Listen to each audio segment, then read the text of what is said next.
এই সচিবালয়ের যে আগুন লেগেছে আপনারা স্পষ্ট দেখেছেন যে দুইটা জায়গায় লাগে, দুইটা জায়গায় কখন লাগে, পরিকল্পিতভাবেই লাগায়, আরো 2-4টা জায়গায় লাগাইতে পারলে সুবিধা হতো। এবং এটা একেবারে খুনি হাসিনা এবং ভারতের এবং আমাদের একজন তরুণ উপদেষ্টা সম্ভবত আসিফ মাহমুদ ভুইয়া, তিনি ঢাকা শহর থেকে অন্য আরেকটি শহরে একটি প্রোগ্রামে গিয়েছেন। সেই অবস্থায় ডেটটা এমনভাবে চুজ করা হয়েছে যেই ডেটটাতে নির্জন থাকবে ঢাকা শহর, এই জায়গার মন্ত্রণালয়ের দায়িত্বপ্রাপ্ত ব্যক্তিরাও থাকবে একটু বাইরে, সেই সময় আপনার এখানে আগুন ধরিয়ে দেওয়া। একটা প্রশ্ন করতে চাচ্ছি। প্রশ্নটা হলো, আমাদের নিয়ে যে কথাটা হচ্ছে, গত 2 দিন আগে আমরা দেখলাম সচিবালয়ে আগুন লেগে গেল খুবই রহস্যজনক ভাবে এবং সর্ট অফ পরিকল্পিত ভাবে। আসসালামু আলাইকুম, আমি আপনাদের কাছে দেখাবো উপদেষ্টা আসিফ নাহিদের অফিসে কারা আগুন দিয়েছেন। এবার জানা গেল তার আসল রহস্য, যা আপনারা দেখলে অবাক হয়ে যাবেন। তো আজকের এই ভিডিওগুলো অত্যন্ত গুরুত্বপূর্ণ, তো আমি আশা করবো যে আপনারা সম্পূর্ণ ভিডিওটি দেখবেন। আর এই সম্পূর্ণ ভিডিওটি দেখলেই বিস্তারিত জানতে পারবেন। আর এই ভিডিওগুলো দেখানোর আগে আপনাদের কাছে আমার ছোট্ট একটি রিকোয়েস্ট, আপনারা যদি আমার চ্যানেলে নতুন হয়ে থাকেন তাহলে নিত্য আপডেট নিউজ সবার আগে পেতে আমার এই চ্যানেলটি সাবস্ক্রাইব করে আমার সাথেই থাকুন। আর এখন চলুন কথা না বাড়িয়ে আমরা এক এক করে ভিডিওগুলো দেখে আসি। পূর্ণ আওয়ামী লীগের ফেসিবাদের একটা পরিকল্পনার অংশ হিসেবে মনে হচ্ছে, কারণ ফেসিবাদ বাংলাদেশ থেকে এখনো যায়নি। বাংলাদেশ থেকে শেখ হাসিনা পালিয়ে গিয়েছে, কিন্তু শেখ হাসিনার প্রতাত্তারা এখনো বাংলাদেশে বিচরণ করছে। আপনি দেখতে পাচ্ছেন যে গতকালকের বাংলাদেশে ক্রিসমাস ডে উপলক্ষে বন্ধ ছিল এবং আমাদের একজন তরুণ উপদেষ্টা সম্ভবত আসিফ মাহমুদ ভুইয়া, তিনি ঢাকা শহর থেকে অন্য আরেকটি শহরে একটি প্রোগ্রামে গিয়েছেন। সেই অবস্থায় ডেটটা এমনভাবে চুজ করা হয়েছে যেই ডেটটাতে নির্জন থাকবে ঢাকা শহর, এই জায়গার মন্ত্রণালয়ের দায়িত্বপ্রাপ্ত ব্যক্তিরাও থাকবে একটু বাইরে, সেই সময় আপনার এখানে আগুন ধরিয়ে দেওয়া হয়েছে। এবং এই আগুনটা দেওয়া হয়েছে তথ্য মন্ত্রণালয়, নাহিদ এবং আসিফদের অফিসকে কেন্দ্র করেই, যাতে করে সেখানের সকল গোপন তথ্যগুলো রাষ্ট্রের গত 16 বছরের স্বৈরশাসক শেখ হাসিনা যে চুরি করেছে, ডাকাতি করেছে, অন্যায় করেছে, গুম করেছে, হত্যা করেছে, নির্যাতন করেছে, টাকা পয়সা লোপাট করেছে, সেই অর্থ সম্পদগুলোর সকল তথ্য যাতে জাতির কাছ থেকে হারিয়ে দেওয়া যায়, সে কারণে এই নথিপত্র পুড়ে দেওয়ার জন্য একটি চক্রান্ত। দ্বিতীয় কাজ হচ্ছে বাংলাদেশের রাজনৈতিকভাবে অস্থিরতা বিরাজ করানো। আপনারা জানেন যে পার্শ্ববর্তী দেশ ইতিমধ্যে বিভিন্ন মিডিয়ায় ডক্টর মোহাম্মদ ইউনূস সাহেবকে নিয়ে, এই সরকারকে নিয়ে বিষোদ্গার করেই যাচ্ছে। তারা চাচ্ছে যে কোনো মূল্যে অস্থিরতা বিরাজ করিয়ে বাংলাদেশের শান্তিপ্রিয় জনগণের এই যে একটি সরকার চলছে তাকে যে কোনো মূল্যে বিপদগ্রস্ত করা। আর ডক্টর মোহাম্মদ ইউনূসকে বিপদগ্রস্ত করার মানেই হচ্ছে আমার দেশের আগামী দিনের যে গণতন্ত্র, সেই গণতন্ত্রকে ব্যাহত করা। সেই কারণে এই ফ্যাসিবাদী চক্রটি এখনো উঠে পড়ে লেগেছে। আপনারা জানেন গতকালকের ফায়ার সার্ভিসের এই যে মধ্যরাতে, ভোর রাতে ফায়ার সার্ভিসের কর্মীরা যখন আগুন নিবানোর জন্য এসেছে, তখন সেই ফায়ার সার্ভিসের একজন চৌকস কর্মীকে, যিনি একজন দেশপ্রেমিক, যিনি অনেক তাড়াহুড়া করে এই আগুন নিয়ন্ত্রণের চেষ্টা করেছেন, তাকে ট্রাক ড্রাইভারের মাধ্যমে পিষে তারপরে হত্যা করা হয়েছে। তার মানে এই সবকিছু শেখ হাসিনার চক্রান্তে, সবকিছু আওয়ামী লীগের চক্রান্তে। আমরা বারবার সরকারকে হুঁশিয়ার করে বলার চেষ্টা করেছি, বাংলাদেশের এই শেখ হাসিনার প্রতাত্তাদেরকে নিয়ে, ষড়যন্ত্রবাজদের নিয়ে আপনারা সরকার চালাতে কখনোই পারবেন না। সবার আগে বাংলাদেশে দরকার ছিল ফ্যাসিবাদের এই পতনের পরে, 5 তারিখের পরে ছাত্র জনতার নেতৃত্বে, দেশপ্রেমিক মানুষের নেতৃত্বে যারা আওয়ামী লীগ দোসরদের বিরোধিতা করে, সে যে দলের হোক, যে মতের হোক, যে আদর্শের হোক, তাদেরকে নিয়ে ঐক্যবদ্ধভাবে স্পেশাল পুলিশ সিকিউরিটি নিয়োগ দেয়া। কিন্তু এখন পর্যন্ত আমরা সেই রকম বড় কোনো পরিবর্তন দেখি নাই। বাংলাদেশ সহ বিভিন্ন জায়গায় প্রশাসনের মধ্যে ঘাপটি মেরে আছে আওয়ামী লীগের লোকেরা। তারা যে কোনো মূল্যে ষড়যন্ত্র বাস্তবায়ন করতে চায়। তার অংশ হিসাবে শেখ হাসিনা কিন্তু বারবার বাংলাদেশে প্রবেশ করার চেষ্টা করেছে। তিনি কিন্তু বলছে চট করে ঢুকবে, 0 পয়েন্টে ষড়যন্ত্র করেছে। গতকালকে দেখেছেন আরেকজন মুক্তিযোদ্ধার ইতিহাস তৈরি করে তারপরে নতুন করে বাংলাদেশে আবার বিতর্ক সৃষ্টি করার পায়তারা শুরু করেছে। ইতিমধ্যেই জানেন একজন মার্ডার কেসের আসামির জন্য বাংলাদেশের যে পরিমাণ তাকে নিয়ে তর্ক বিতর্ক শুরু করেছে, এগুলো আওয়ামী লীগের পরিকল্পনা। এক বাক্যে বলতে গেলে বাংলাদেশে এখন যা হচ্ছে সবকিছুতে শেখ হাসিনা, আওয়ামী লীগের দোসররা জড়িত। দৃষ্টান্তমূলক শাস্তি দাবি করছি, গ্রেপ্তার দাবি করছি। বাংলাদেশের সবাইকে জাতীয় ঐক্যমত গঠনের আহ্বান জানাচ্ছি। আর আমি এই সরকারকে আহ্বান করব, যদি আজকের এই ফ্যাসিবাদের কবল থেকে রক্ষা পেতে হয় তাহলে আপনাদের সবাইকে মিলে শক্তিশালী একটি গভর্নমেন্ট প্রতিষ্ঠা করতে হবে, যেই গভর্নমেন্টের মধ্যে আওয়ামী বিরোধী শক্তিশালী ইমেজ যাদের আছে, যারা কোনো অবস্থায় আওয়ামী লীগের সাথে কম্প্রোমাইজ করবে না, তাদেরকে আপনার নিয়োগ দিয়ে প্রত্যেকটি পদে পদে দেশপ্রেমিক নাগরিকদেরকে নিয়োগ দিতে হবে, তারপরেই আপনি সুরক্ষিত থাকবেন। না হয় সচিবালয়ের মতো একটি জায়গা আপনি দেখেন পুরে ছাই করে ফেলেছে। আজকের এই বাংলাদেশে এটা কখনোই কল্পনা করা যায় না। আমাদেরকে মনে রাখতে হবে, বর্তমানে এই ফ্যাসিবাদের দোসররা যে কোনো মূল্যে ডক্টর মোহাম্মদ ইউনূস তাকে যদি অপমান করতে পারে, এই সরকারকে অপমান করতে পারে, তাহলেই কিন্তু বাংলাদেশকে আবার তারা আরেকটি খাদের ভিতরে নিমজ্জিত করতে পারে। সেই ষড়যন্ত্র তারা অব্যাহত রাখছে। আমি বিশ্বাস করি বাংলার জনগণ তাদেরকে পরাস্ত করবে। আমি স্বরাষ্ট্র উপদেষ্টাকে আমি অনুরোধ করব, যে কোনো মূল্যে বাংলাদেশের এই ধরনের তালবাহানা বন্ধ করুন, বিরোধ করা বন্ধ করুন। আওয়ামী লীগের কোন ব্যক্তিকে যেখানে পাবেন যারা দেশ বিরোধী ষড়যন্ত্রকারী, তাদেরকে অতি সত্বর গ্রেফতার করুন। আদর যত্ন করলে তাদের দ্বারা বাংলাদেশ সুরক্ষিত থাকবে না, থাকবে না, থাকবে। কোশ্চেন ছিল, আমি ডক্টর ফাইজুল হক, ফ্যাসিবাদ বিরোধী আন্দোলনে বিদেশ থেকে দীর্ঘ 6 বছর পর্যন্ত লড়াই করেছি। 7 বছরে দেশে আসতে পারিনি। 16 বছর পর্যন্ত জুলুম অত্যাচারের শিকার ছিলাম। আমি অনলাইনে আপনারা বিভিন্ন সময় দেখেছেন, আমার বক্তব্য শুনেছেন। স্বাধীনতার পরে মানে দ্বিতীয় যে বিজয় হয়েছে 5ই আগস্টের পরে বাংলাদেশে আসতে পেরেছি এবং আপনাদের সামনে কথা বলতে। এই যে তদন্ত কমিটির ব্যাপারটা ইতিমধ্যে স্বরাষ্ট্র উপদেষ্টা বললেন তদন্ত কমিটি করবেন, আপনি কি সেখানে কতটুকু প্রত্যাশা করেন বা দেশবাসী কি আসলে তদন্ত সঠিক পাবে কিনা? বাংলাদেশে যে কোনো ঘটনা ঘটলে সেটা আওয়ামী লীগের আমল হোক, বিএনপির আমল হোক, জামাতের আমল হোক আর এই তত্ত্বাবধায়কের আমল হোক, সবাই একটা জিনিস বলে তদন্ত হবে। এই তদন্ত দিয়ে কোনো কিছু কাজ হবে না। সবার আগে যে কাজটা করতে হবে, আওয়ামী লীগের দোসরদেরকে নির্মূল করতে হবে।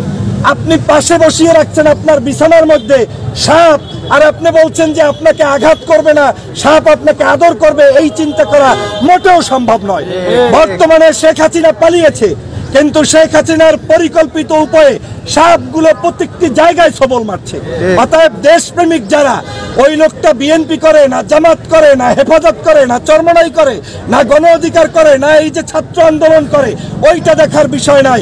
আওয়ামী বিরোধী যারাই থাকবে তাদেরকে নিয়ে জাতীয় ঐক্যমতের ভিত্তিতে দেশপ্রেমিক মানুষদেরকে দেশের বিভিন্ন জায়গায় অ্যাপয়েন্টমেন্ট দিতে হবে, চাকরি দিতে হবে, তারপরে আপনি নিরাপদ একটি আবাসস্থল পাবেন, দেশ পাবেন, না হয় পাবেন না। একটা প্রশ্ন হচ্ছে, আপনি যেটা বললেন, আমি মনে করি আওয়ামী লীগের দোসররা জড়িত আছে। সেটা শুধু সচিবালয় নয়, সচিবালয়ের সামনে, সচিবালয়ের পিছনে, এমনকি আমি যে কথা বলছি আপনার এর মধ্যেও 1-2 জন আওয়ামী লীগের দোসর থাকতেই পারে। অতএব আওয়ামী লীগের দোসরদেরকে সবার আগে চিহ্নিত করে তাদেরকে বিচারের কাঠগড়ায় আনতে হবে।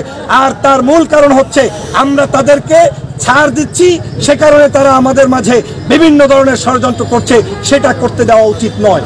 আপনি যেটা বললেন যে হচ্ছে আওয়ামী লীগের দোসর কিংবা সচিবালয়ের যে কর্মকর্তারা আছেন তাদের মধ্যে কেউ থাকতে পারে এই অগ্নিকাণ্ডের ঘটনা, তাহলে বাংলাদেশের যে ইন্টেলিজেন্স আছেন সচিবালয়ের মধ্যে এত গুরুত্বপূর্ণ একটা জায়গায় তারা যে অগ্নিকাণ্ডের ঘটনা ঘটিয়েছে আপনার মতে, সেক্ষেত্রে তারা কি ব্যর্থ? অবশ্যই আমি মনে করি যে বাংলাদেশে গত 16 বছরে চায়ের দোকান থেকে শুরু করে রাষ্ট্রের সর্বোচ্চ রাষ্ট্রপতি পর্যন্ত নিয়োগ হয়েছে শেখ হাসিনার কথায়, আওয়ামী লীগের কথায়।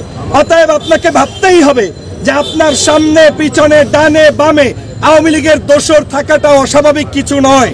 কিন্তু আমি দেশপ্রেমিক কোনো অফিসারকে কটূক্তি করতে চাই না। যারা দেশের জন্য লড়াই করেছেন, আওয়ামী লীগের আমলে হয়তো চাকরি করেছেন, সবাই হয়তো খারাপ নয়, কিন্তু এটা আপনার রাখতেই হবে 16 বছরে যারা বড় বড় জায়গায় গিয়েছে তারা কখনোই শেখ হাসিনার পাও চাটা ছাড়া ওই পদে যেতে পারে নাই। অতএব ওই দোষরদেরকেই চিহ্নিত করে বিচার করা উচিত এবং তারা এখনো সচিবালয়ের মধ্যে অবশ্যই আছে। সচিবালয়ের মধ্যে শুধু নয়, উপদেষ্টাদের আশেপাশে ঘোরপাক খাচ্ছে এবং তারা শুধুমাত্র মুজিব কোডটাকে পরিবর্তন করেছে, আর কিছু পরিবর্তন। ভাই আরেকটা প্রশ্ন হচ্ছে, আপনি বললেন যে হচ্ছে বাংলাদেশের প্রত্যেকটি সেক্টর থেকে আওয়ামী লীগকে সরিয়ে দেশপ্রেমিকদের আনতে হবে, তার মানে কি আপনি বলতে চাচ্ছেন যে আওয়ামী লীগ বাদে যারা আছে সবাই দেশপ্রেমিক আর আওয়ামী লীগ হচ্ছে দেশদ্রোহী? আমি স্পষ্ট করে বলছি, গত 16 বছরে আওয়ামী লীগ দেশ বিরোধী কর্মকাণ্ড করেছে, আওয়ামী লীগ নাটক করেছে, আওয়ামী লীগ এই দেশের মানুষের উপরে অত্যাচার করেছে। সর্বশেষ 2024-এ তারা আমার এই বাংলাদেশের নাগরিকদের কাছে আপনার খুনি হিসেবে সাব্যস্ত হয়েছে, তারা মানুষদেরকে খুন করেছে। অতএব এই বাংলাদেশে 24-এর বিপ্লব ছিল আওয়ামী বিরোধী বিপ্লব, 24-এর বিপ্লব ছিল খুনি হাসিনার বিরুদ্ধে বিপ্লব। অতএব আওয়ামী লীগ বাদ দিয়ে যারা আছে তারা আমার বন্ধু, আওয়ামী লীগ আমার বন্ধু হতে পারে না, পারে না, পারে না। আসিফ এবং নাহিদের অফিসকে টার্গেট করে তারা গত ভোর রাতে বাংলাদেশ সচিবালয়ের যে ভয়াবহ অগ্নিকাণ্ড, এই অগ্নিকাণ্ড তারা ঘটিয়েছে। আমরা বারবার করে বলেছি, এই হাসিনার দোসর খুনিদের যদি আপনারা অতি দ্রুত বহিষ্কার না করেন, চাকরি থেকে না সরান, তাহলে কিন্তু এরা ভয়ঙ্কর রূপে এই দেশকে বিপদে ফেলার জন্য এরা কিন্তু চেষ্টা করবে এবং ষড়যন্ত্র অব্যাহত রাখবে। হয়েছেও তাই, বারবার আমরা বলেছি, কিন্তু এরা শুনে নাই। আর এই না শোনার কারণে আজকে তাদের এই পরিণতি আরো ভুগবে। এই উপদেষ্টা পরিষদ এবং ডক্টর মোহাম্মদ ইউনূসের সরকার আরো খেসারত দিতে হবে এদের ভয়ঙ্কর ভাবে। আমাদের কথা শুনবেন না, শুনবেন ওই আওয়ামী লীগের কথা। আওয়ামী দোসরদের প্রমোশন দিয়ে বড় বড় চেয়ারে বসাবেন, তো তারা কি করবে? আপনাকে চুমা দিবে, আপনাকে স্যালুট দিবে? এটা ভাবছেন? আপনাদের এই খামখেয়ালি আর ব্যাককলির কারণে আজকে এই ভয়ঙ্কর অবস্থা। সচিবালয়ে টার্গেট করে আসিফ এবং নাহিদের অফিসে তারা আগুন দিয়েছে পরিকল্পিতভাবে। চিন্তা করতে পারেন এটা কখনোই মানে একটা স্বাভাবিক আগুন? কোনোভাবেই এটা বিশ্বাসযোগ্য বা বিশ্বাস করার মতন অবস্থা? বলেন তো। একাধিকবার এই সরকারকে আমরা বলেছি, এই খুনি, এই হাসিনার দোসর, এই রয়ের এজেন্টদের বহিষ্কার করে কারাগারে পাঠান। যাদের জায়গা কেরানীগঞ্জ কারাগারে হওয়ার কথা, তাদেরকে কারাগারে না পাঠিয়ে এরা বরঞ্চ প্রমোশন দিয়ে বড় বড় চেয়ারে বসায়, প্রমোশন দেয়, বড় বড় পদে বসায়। এরা মনে করে আওয়ামী দোসরদের বড় বড় চেয়ারে বসালে আমাদের স্যালুট দিবে, আমাদের নমনম করবে, পূজা করবে। আর আজকে তারা আগুন পূজা করছে আপনাদের। খান, আগুন পূজা খান। তাদের উদ্দেশ্য পরিষ্কার, তারা হাসিনার কোনো আলামত বাংলাদেশে রাখবে না। আওয়ামী লীগের চুরি, ডাকাতি, টাকা পাচারের কোনো আলামত এই সচিবালয়ে তারা রাখবে না, সব পুড়িয়ে দিয়েছে। আমি তো আশঙ্কা করছি তারা আরো ভয়াবহ আগুন লাগাবে এই সচিবালয়ে। আমার একাধিক বক্তব্য আছে। গতকাল রাতে 9টার দিকে একটা লাইভ করেছিলাম। আমার লাইভে অনেকেই গালিগালাজ করেছেন।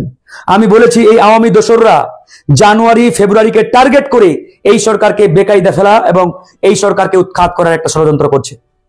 গতকাল রাতেই করেছি, আমার লাইভটি এখনো আছে, দেখেন আমার এই পেজেই।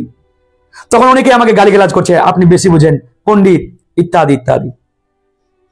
রাত 9টার দিকে লাইভ করেছি, আর ভোর 4টার দিকে এরা আগুন লাগিয়ে দিয়েছে।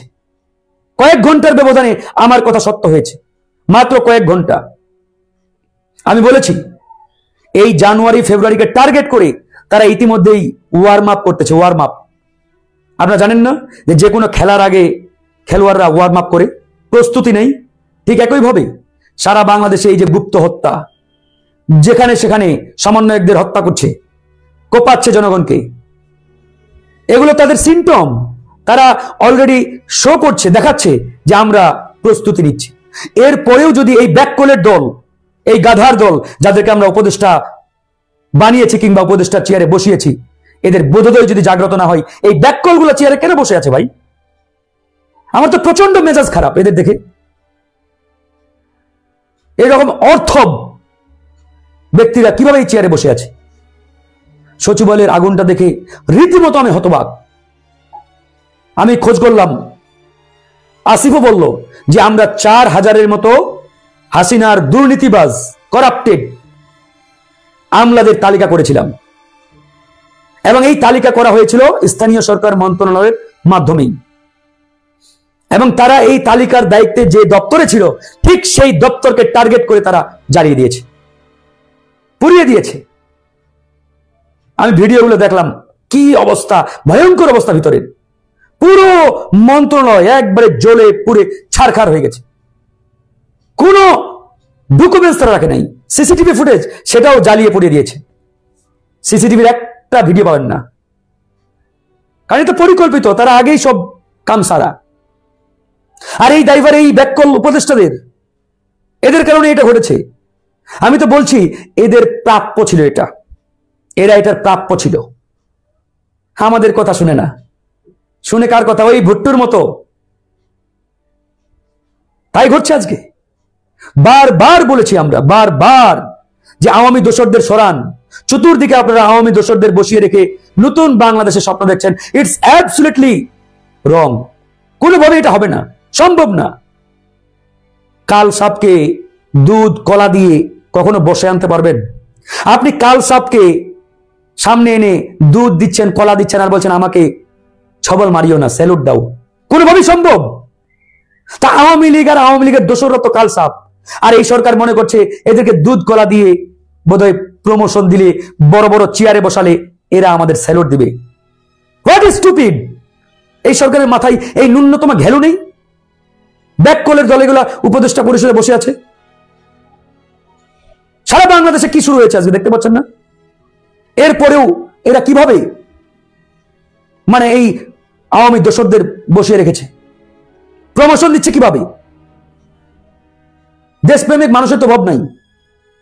ডক্টর মোহাম্মদ ইউনূসকে উনি চেয়ারে বসার 9 দিনের মাথায় যখন আমাদের ডাকলেন, সেই মিটিং এ বলেছিলাম আপনি 6 লাখ তরুণকে পুলিশ এবং ডিফেন্সে নিয়োগ দেন। 2 লাখ পুলিশে নেন, 2 লাখ প্রশাসনে নেন, এবং 2 লক্ষ আর্মি, নৌবাহিনী, বিমান বাহিনীতে নিয়োগ দেন। এক অর্ডারে নেন। আজকে যদি 2 লাখ পুলিশ বাহিনীতে আমরা ঢুকাইতাম সেই আগস্ট মাসে, 4 মাসে তারা ট্রেনিং নিয়ে আজকে এসআই হয়ে যাইতো, কিংবা থানার ওসির দায়িত্ব নেওয়ার মতো তারা অলরেডি যোগ্য হয়ে যাইতো। কারণ এরা তো দেশপ্রেমিক ভাই, ক্যাপেবল। 2 মাসের ট্রেনিং দিয়ে তাদেরকে আপনি কাজে লাগাতে পারবেন। তারা করে নাই। তারা কি করেছে জানেন? আওয়ামী খাস এজেন্ট যারা, এদেরকে প্রমোশন দিয়ে বড় বড় চেয়ারে বসিয়েছে। খুনিদের এরা প্রমোশন দেয়, চেয়ারে বসাই। এই যে গতকালকে দেখেছেন না, সালমান এফ রহমান, ওই আনিসুল হক সাবেক আইনমন্ত্রী, তার ওই যে কুখ্যাত সন্ত্রাসী যিনি এই আইনাঘরের জন্মদাতা জেনারেল জিয়া, এদের 3 জনকে অব্যাহতি দেওয়ার জন্য গোপনে তদন্ত প্রতিবেদন জমা দিয়েছেন পুলিশের এক কর্মকর্তা। কে জানেন? এডিসি হারুন। যে হারুন অসংখ্য ছাত্র শিবিরের ভাইকে ক্রস ফায়ার দিয়েছে, গুলি চালিয়েছে বিএনপির মিছিলে প্রকাশ্যে। সেই হারুনকে বহিষ্কার তো দূরে থাক, ভালো জায়গায় সেফ জোনে রেখেছে, সেফ জোনে। আর সেই হারুনের বান্ধবী, অনেকেই গার্লফ্রেন্ড বলে, সানজিদা, সেই সানজিদাই এই গোপন প্রতিবেদনটি জমা দিয়েছে হারুনের নেতৃত্বে। চিন্তা করে দেখেন, এই স্টুপিডের দলকে আমরা কি বলবো? স্বরাষ্ট্র উপদেষ্টা হোয়াট স্টুপিড, কাজ কি তার? এই আওয়ামী দোসরদের গ্রেপ্তার না করে প্রমোশন দিচ্ছেন, বড় বড় চেয়ারে বসাচ্ছেন, তো তারা চুমা দিবে আপনাদের? এই কাজগুলো বললে আমরা খারাপ, আমরা এটা। আর আজকে সচিবালয়ে এই যে ভয়ঙ্কর আগুন, চিন্তা করে দেখেন, একটা আলামত নাই, সব আলামত পুড়িয়ে দিয়েছে, পুড়িয়ে দিয়েছে। এই আলামত পুড়িয়ে তারা হাসিনার যে অপকর্ম, একটা অপকর্মের ডকুমেন্টস তারা রাখবে না, রাখতে চায় না। এটাই ঘটাচ্ছে। আগুনটা আমি দেখলাম নিজে, একবারেই পরিকল্পিত ভাবেই। এটা স্বাভাবিক আগুন হওয়ার কোনো কথাই নাই, হওয়ার একবারেই সুযোগ নাই। কয়েকদিন আগে সেখানে বিক্ষোভ করছে আমলারা। মানে এত এত সিমটম থাকার পরেও, দেখার পরেও এদের বোধোদয় জাগ্রত হয় না। এরা ওই এসি গাড়ি, ওই সরকারি বাসভবন, বড় বড় চেয়ার পেয়ে দিন দুনিয়া ভুলিয়ে গেছে। এই জন্য এদের ব্যাককল বলছি আমি। এই আসিফ নজরুল যখন বড় বড় লেকচার দিত চেয়ারে বসার আগে, তার ফেসবুকে যান, এখনো দেখবেন অসংখ্য ফেসবুক পোস্ট, ওই লাইভ। সে বলে আমাকে একবার দায়িত্ব দেওয়া হোক, আমি যদি একবার চেয়ারে বসি, আল্লাহ যদি একবার কবুল করে আমি মন্ত্রী হই, দেশ পাল্টে ফেলবো, দেশের চেহারা পরিবর্তন করে দেখবো। কোথায় গেল তার এসব কথা? দেশ পাল্টে ফেলে আইনমন্ত্রী চেয়ারে বসছেন, কি করেছেন? ওরা ডিম। এগুলো বললে আমরা খারাপ হয়ে যাই। কারণ ভাই আমাদের রক্ত ঝরিয়েছি, আমরা জেলে গেছি, রিমান্ডে গেছি, আমাদের শরীরে এখনো রক্তের দাগ লেগে আছে, আমরা কষ্ট বুঝি। এই ব্যাককলের দল কষ্ট বুঝবে না। এরা কোনোদিন জেলে যায় নাই, কোনোদিন 2 ফোঁটা রক্ত রাজপথে ঝরাই নাই। বিনা ত্যাগে আজকে উপদেষ্টা, বিনা ত্যাগে আজকে সরকারের মন্ত্রী। এরা কি বুঝবে দেশের কষ্ট? কি বুঝবে আমাদের শহীদ ভাইদের কষ্ট? বিনা ত্যাগে, বিনা রক্ত, বিনা পরিশ্রমে আজকে মন্ত্রী চেয়ারে বসছে। আমাদের দুঃখ ছিল না, কষ্ট ছিল না, বসেন, আপনারাই মন্ত্রী হন, অসুবিধা নেই। কিন্তু আমাদের কথা হলো, এই আওয়ামী দোসরদের কেন চেয়ারে থাকবে? কেন তাদেরকে প্রমোশন দেওয়া হবে? কেন তাদেরকে আপনারা বহাল তবিয়তে রাখবেন? যাদের জায়গা হওয়ার দরকার ছিল কারাগার, যারা থাকবে কারাগারে, তাদেরকে কারাগারে না রেখে বহাল তবিয়তে রেখেছে। এই যে ওবায়দুল কাদের 3 মাস দেশেই তিনি ছিলেন, পত্রিকাগুলো এখন নিউজ বেরোচ্ছে, সরকারের শেল্টারেই নাকি সে দেশ ছেড়েছে 3 মাস পরে। এই 3 মাস কোথায় ছিলেন? তাহলে এই 3 মাস কেন গোয়েন্দা সংস্থাগুলো তাকে খুঁজে বের করতে পারলো না? কেন গোয়েন্দারা জানলো না? আপনাদের কি মনে হয় যে গোয়েন্দারা জানে না, পুলিশ বাহিনী জানে না? অবশ্যই জানি, কিন্তু কেন তারা বলবে? কারণ এই পুলিশ বাহিনীতে, গোয়েন্দা বাহিনীতে সব আওয়ামী লীগের লোকজন বসিয়ে রেখেছেন। তারা আপনাকে বলবে? তারা তো বলবে না। দেশপ্রেমিক অফিসারের অভাব নাই, না থাকলে নিয়োগ দেন। সারা বাংলাদেশে লাখ লাখ তরুণ আছে, এই তরুণদের আপনারা দেখতে পান না? যারা এই আন্দোলনে আপনারা অংশগ্রহণ করেছে। এই সরকারকে সরাসরি বলেছে আমরা 2 লাখ তরুণকে পুলিশে নিয়োগ দেন, এক অর্ডারে।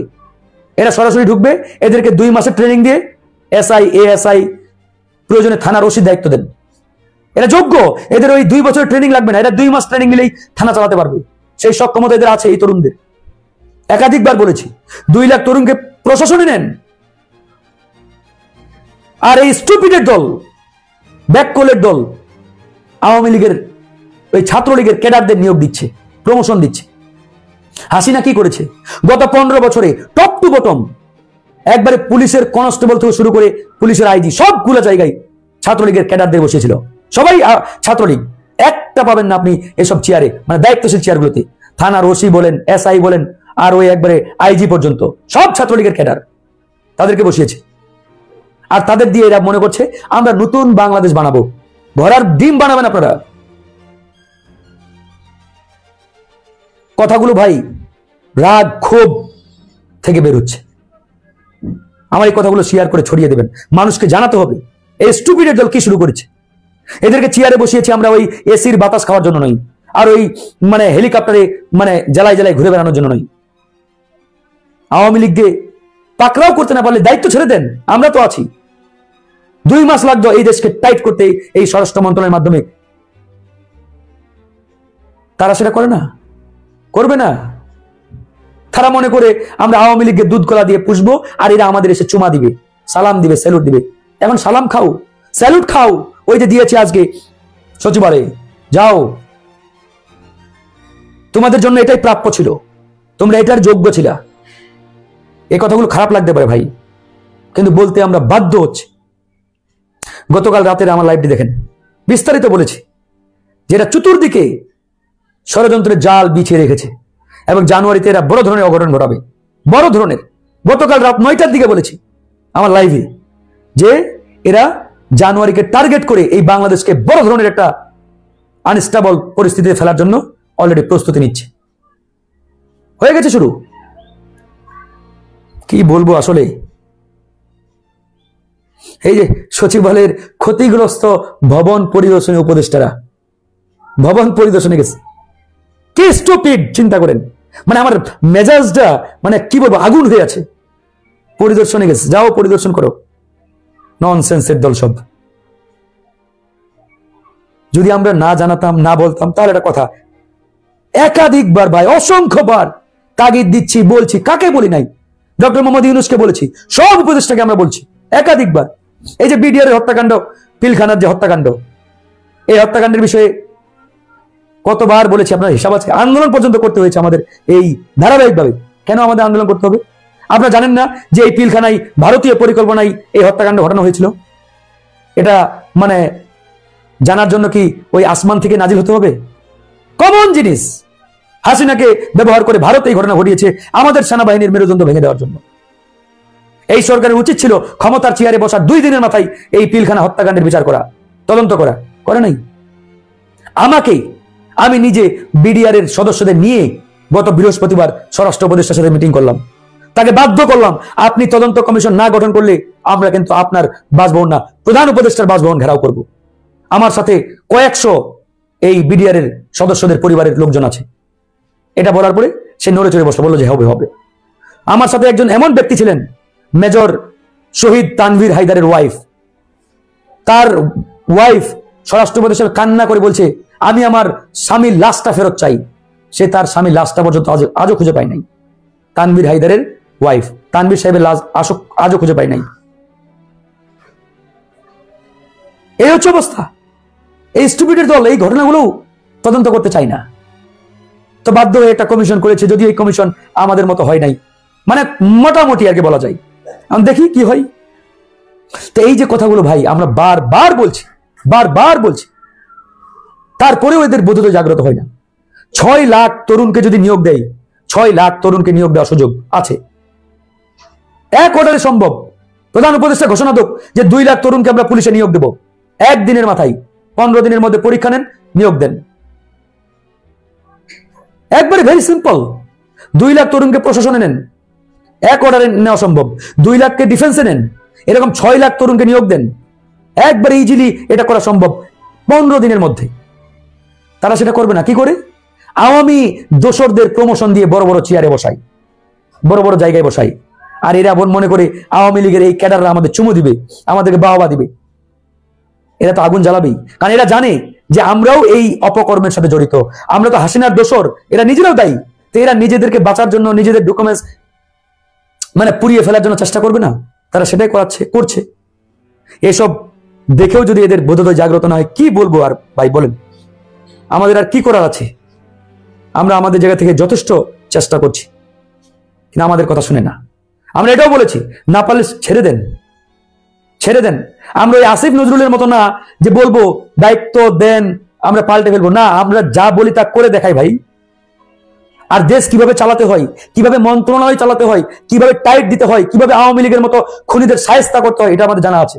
আওয়ামী লীগকে শায়েস্তা করতে ঘন্টা ঘন্টা লাগবে না, 7 মিনিটে যথেষ্ট। আমরা যখন মাঠে নামি তখন বলি না আইন হাতে তুলে নেওয়া যাবে না, মব জাস্টিস করা যাবে না। তো নিজেরা করো, আমরা আইন হাতে তুলে নিতে চাই না, তোমরা করো। নিজেরাও পারে না। এই হচ্ছে অবস্থা আমাদের। তো যাই হোক বন্ধুগণ, আমার এই মেসেজ কথাগুলো ছড়িয়ে দেন সব গ্রুপে, সব জায়গায়, জানুক এই ব্যাককল স্টুপিডের দল কি করছে সারা বাংলাদেশে। আর না পারলে তারা ছেড়ে দিয়ে অন্যদের দায়িত্ব দিক। আমরা বাংলাদেশকে আর ব্যর্থ হতে দিব না। আমাদের জীবন থাকতে আমরা ইনশাআল্লাহ এই বাংলাদেশকে নতুন করে গড়ে তুলব। অনেক রক্ত দিয়েছি, অনেক মানুষ শাহাদাত বরণ করেছেন, আমার ভাইরা শহীদ হয়েছেন, আর আমরা জীবন দিতে চাই না। পরিষ্কার কথা আমাদের, আমরা এই বাংলাদেশকে নতুন ভাবে গড়ে তুলবই, সেটা আমরা শপথ নিয়েছি, ইনশাআল্লাহ সেটি সম্ভব। ভালো থাকবেন, সুস্থ থাকবেন। আসসালামু আলাইকুম ওয়া রাহমাতুল্লাহ। এই সচিবালয়ের যে আগুন লেগেছে আপনারা স্পষ্ট দেখেছেন যে 2টা জায়গায় লাগে, 2টা জায়গায় কখন লাগে, পরিকল্পিতভাবেই লাগায়, আরো 2-4টা জায়গায় লাগাইতে পারলে সুবিধা হতো। এবং এটা একেবারে খুনি হাসিনা এবং ভারতের পরিকল্পিত ষড়যন্ত্র। কোটি কোটি কোটি কোটি টাকা দুর্নীতি করেছে আমলারা, তারাই টাকা পয়সা কাউকে না কাউকে ভাগ করে তারা বিভিন্ন জায়গায় প্রমোশন নিচ্ছে, অবস্থান নিচ্ছে, কারণ তাদের কাছে টাকা আছে। তারা মনে করেন 20 কোটি 30 কোটি টাকা দিয়েও এই ধরনের কর্মকাণ্ড করেছে। কেন করেছে? তারা যদি সাসপেন্ড হয়, তাদের থেকে চাকরি থেকে যদি বাদ দেওয়া হয়, তার পরিবারে হ্যাঁ প্রতিপন্ন হবে। দরকার কি? টাকা যেহেতু আছে, টাকা করবে কি? আপনারা দেখেছিলেন যে একজন অবসরপ্রাপ্ত সচিবের বাসা থেকে কত কোটি টাকা, বস্তা কোটি টাকা পেয়েছে। তাই আজকের এই ষড়যন্ত্র গোয়েন্দা বিভাগ, সেনা এবং সকল বাহিনী তারা খুবই চৌকস এবং তারা খুবই দক্ষ এবং সবকিছু চাইলে তারা 24 ঘন্টার মধ্যে সকল আসামিকে এবং ঘটনাকে 7 ঘন্টার মধ্যে নিয়ে আসতে পারবে। কিন্তু যদি সেখানে ওই আওয়ামী লীগের প্রেতাত্মা থাকে তাহলে তো হবে না।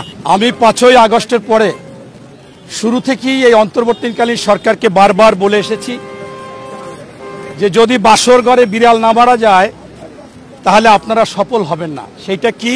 সেইটা হচ্ছে যে বাংলাদেশে এই 16 বছর গণহত্যাকারী, গণতন্ত্র হরণকারী, দুর্নীতিবাজ, লুটেরা সকল বিচার বিভাগকে এই কোর্ট সেই কোর্ট সব কোর্টকে যিনি পেডিকোট বানিয়েছিলেন, এরও একটা কারণ ছিল যে বাংলাদেশে এই শেখ হাসিনাকে সর্বোচ্চ আদালত রং হেডেড বলেছিল। তাই ওনার প্রতিহিংসা ছিল যে আমি ক্ষমতায় গেলে কোর্টের কোনো দাম থাকবে না। আপনারা দেখেছেন যে উনি স্পষ্টভাবে সকল টিভি চ্যানেলে বলেছে যে আমি যখনই ক্ষমতায় আসবো চিন্তা করে রেখেছিলাম খালেদা জিয়ারে ওই সেনা নিবাস থেকে এক কাপড়ে বের করে দেবো। এটা বলেছে, আপনাদেরকে বলেছে যে এই মিডিয়া টিডিয়া সবগুলো কিন্তু আমি দিয়েছি, আমার ছাড়া কাউকে প্রচার করলে বন্ধ করে দিব। অথচ নির্বাচনে ক্ষমতায় আসার আগে উনি বলেছিল যে আমি 7 দিনের মধ্যে একদিন কোন রকম 1 ঘন্টা আধা ঘন্টা আসবো, একবার আসবো। অথচ এই বিশ্ব বেহায়া, মিথ্যুক, নির্লজ্জ, লুটেরা, দুর্নীতিবাজ, ভোট হরণকারী, গণতন্ত্র হরণকারী, মামলাবাজ এবং সবচেয়ে 3টি গণহত্যা করেছে, একটি বিডিআর গণহত্যা এবং একটি হচ্ছে মুসলমান মানে হেফাজত গণহত্যা, আর একটা সর্বশেষ ছাত্র জনতা গণহত্যা। এই গণহত্যাকারী আপনি কি মনে করেন যে কোথাও গিয়ে নিস্তার থাকবে? যারা আপনাদের সাংবাদিকদের কথায় 20 লক্ষ কোটি টাকা পাচার করেছে, এটা যদি আপনাদের হিসাবে হয় তা অলিখিতভাবে আরো অনেক অনেক টাকা পাচার করেছে, সেই তাদের অবৈধ টাকা আছে। যতক্ষণ পর্যন্ত তাদের আইনের আওতায় না আনা যাবে ততক্ষণ পর্যন্ত তারা এরকম কাজ করেই থাকবে। আমি মনে করি আজকে এই সচিবালয়ের যে আগুন লেগেছে, আপনারা স্পষ্ট দেখেছেন যে 2টা জায়গায় লাগে, 2টা জায়গায় কখন লাগে, পরিকল্পিতভাবেই লাগায়, আরো 2-4টা জায়গায় লাগাইতে পারলে সুবিধা হতো। তাই আমরা মনে করতেছি যে এই সরকারের প্রথম কাজ ছিল 7 দিনের মধ্যে এই যতগুলো আওয়ামী লীগের দুঃশাসনের প্রতাত্তা ছিল তাদেরকে বেছে বেছে, তাদেরকে যারা অপরাধী তাদের আইনের আওতায় আনা, যারা চাকরিতে অনেক সুযোগ সুবিধা করেছে, অনেক কিছু অপরাধ করেছে, তাদেরকে ছাঁটাই করা অথবা তাদেরকে কর্নার করে রাখা সাময়িকভাবে, সেইগুলো করতে পারেনি। বরঞ্চ আমরা দেখেছি যে এখন পর্যন্ত ওই আওয়ামী দুঃশাসনে যারা কোটি কোটি কোটি কোটি টাকা দুর্নীতি করেছে আমলারা, তারাই টাকা পয়সা কাউকে না কাউকে ভাগ করে তারা বিভিন্ন জায়গায় প্রমোশন নিচ্ছে, অবস্থান নিচ্ছে, কারণ তাদের কাছে টাকা আছে। তারা মনে করেন 20 কোটি 30 কোটি টাকা দিয়েও এই ধরনের কর্মকাণ্ড করেছে। কেন করেছে? তারা যদি সাসপেন্ড হয়, তাদের থেকে চাকরি থেকে যদি বাদ দেওয়া হয়, তার পরিবারে হ্যাঁ প্রতিপন্ন হবে। দরকার কি? টাকা যেহেতু আছে, টাকা করবে কি? আপনারা দেখেছিলেন যে একজন অবসরপ্রাপ্ত সচিবের বাসা থেকে কত কোটি টাকা, বস্তা কোটি টাকা পেয়েছে।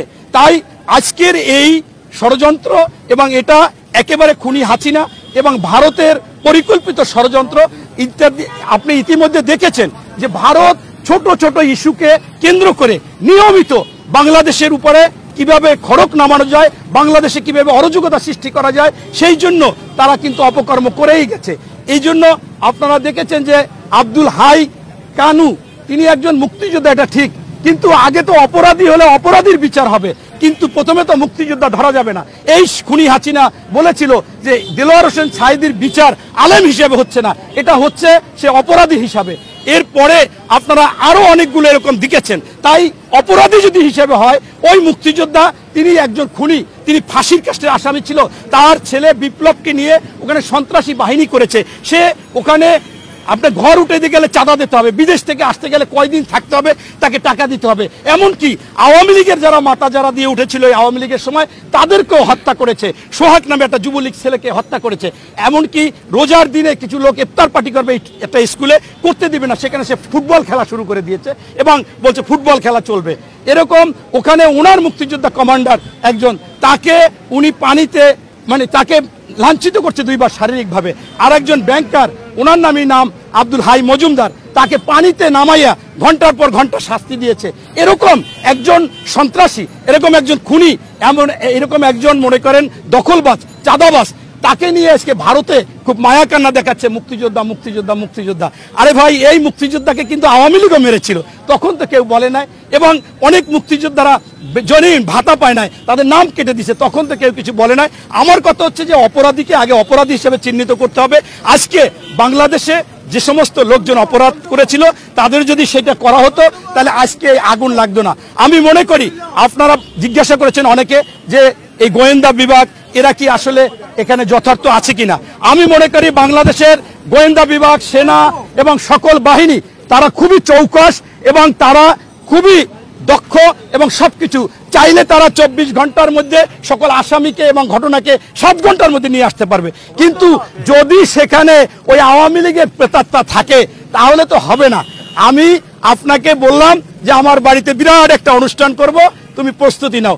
আমি তো প্রথমে বইলাম জনগণের সামনে বলে দিলাম, কিন্তু ওই জন্য যে প্রোগ্রাম করতে গেলে টাকা দরকার, লোক দরকার, বাবুর্চি দরকার, এই প্যান্ডেল দরকার, বিভিন্ন ডেকোরেশন দরকার, আমি সেইগুলো দিলাম না।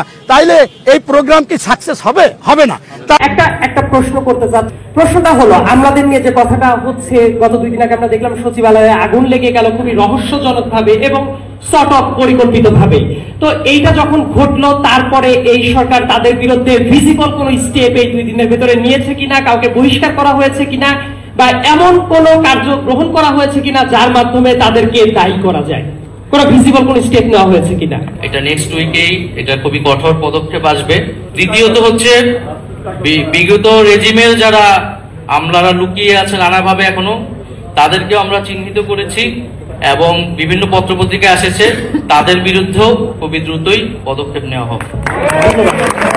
খুব সাম্প্রতিক সময় আমরা আমলাদের বক্তব্য শুনতে পাচ্ছি যে তারা এক ধরনের হুমকি দিচ্ছে। তো এইটার একটা সাহস তারা তো পেয়েছে বিগত সময়গুলোতে। আমরা দেখছি যে আমলাদেরকে কিভাবে শক্তিশালী করা হয়েছে, আমলাতন্ত্রকে, এবং আমলাতন্ত্র নির্ভরতাকে কাজে লাগিয়ে ফ্যাসিজম তৈরি করা হয়েছে। ফলে সেই দৌরাত্ম একটা প্রশ্ন করতে যাচ্ছি, কারণ এটার ডেকোরামটা ছিল এই ধরনের, কোন ধরনের যদি প্রশ্ন থাকে বক্তব্যের ভিতরে করা যায়। প্রশ্নটা হলো, আমাদের নিয়ে যে কথাটা হচ্ছে, গত 2 দিন আগে আমরা দেখলাম সচিবালয়ে আগুন লেগে গেল খুবই রহস্যজনক ভাবে এবং সর্ট অফ পরিকল্পিত ভাবে।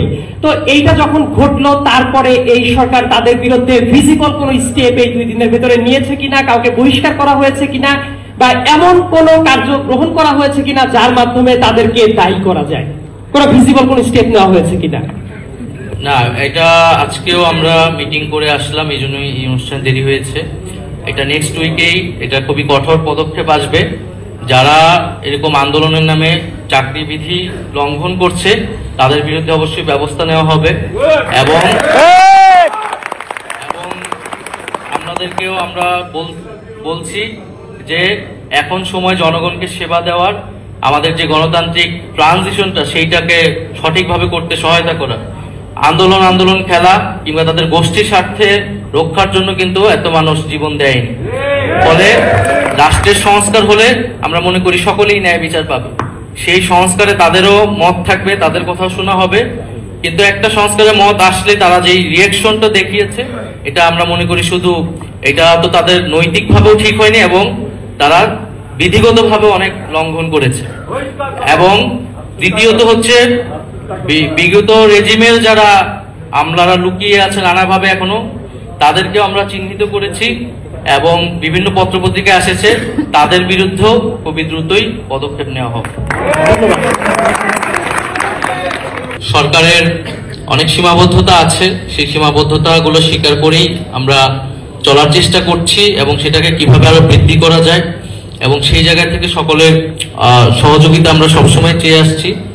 এবং আমরা মনে করি যে এখন বাংলাদেশে একটা ইতিবাচক ভাবেই বাংলাদেশের রাজনীতি নতুন করে পরিগঠিত হচ্ছে।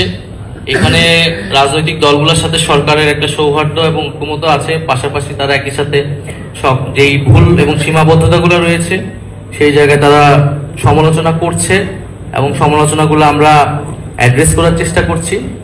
কারণ আমাদের এই গণঅভ্যুত্থানের পরে যে ধরনের সরকার আসলে গঠিত হয়েছে, একটা যেটাকে এখনো আসলে ডিফাইন করা যাচ্ছে না, যে সরকার সাংবিধানিক সরকারও নয় এক অর্থে, আবার বৈপ্লবিক সরকারও নয় আরেক অর্থে, একটা অন্তর্বর্তী সরকার যে ট্রানজিশনের জন্য কাজ করছে।